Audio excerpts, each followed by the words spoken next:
Good morning.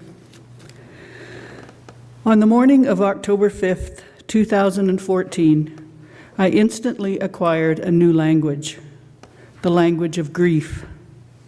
It is a very unique language in that no two people speak it the same way. There are different dialects, the dialect of losing a spouse, the dialect of losing a child, the dialect of losing a parent. And even when two people speak the same dialect, they have different accents. The accent of sudden loss, the accent of illness, the accent of youth. When I acquired this language, it actually became my first language for a while. All I could speak was grief. All I could think was grief. Nothing else made sense. Over time, I've gradually reacquired my original language, but there are still times when grief is all I can speak.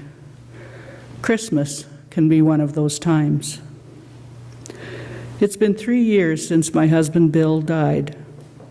That may seem like a long time to you, but to me, it just means that I've made it through each day of the year 3 times without him. Only 3 times.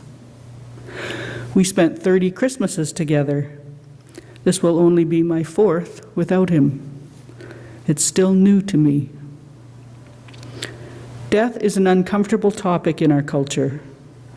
Before I became fluent in grief, I too was at a loss of what to say to someone who was grieving, especially at Christmas when everything is supposed to be merry and bright. Now that I unfortunately have some experience, I thought I would offer you a few suggestions.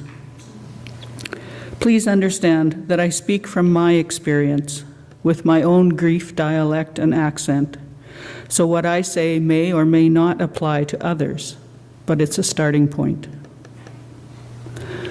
Please don't avoid me. I know it can be uncomfortable for you.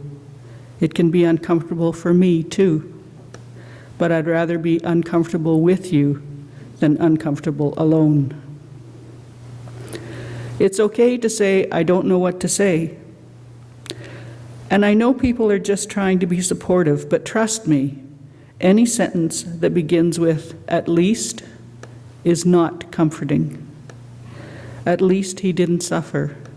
At least you were with him. It's like saying, look on the bright side. When I'm deeply grieving, there is no bright side. Please allow me that. Please say his name.